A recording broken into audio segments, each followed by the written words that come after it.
পাপ আপোনালোকে কাৰোবাক দেখুৱাই দিয়া বস্তু নহয়।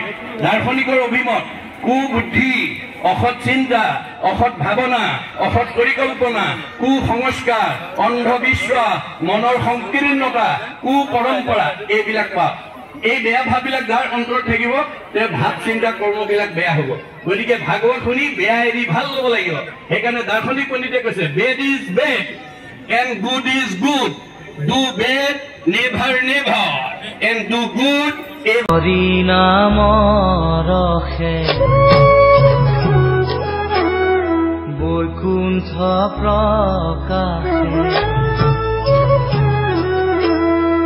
হৰি নাম ৰখে বৈকুণ্ঠ প্ৰকাশে, প্ৰেম অমৃতৰ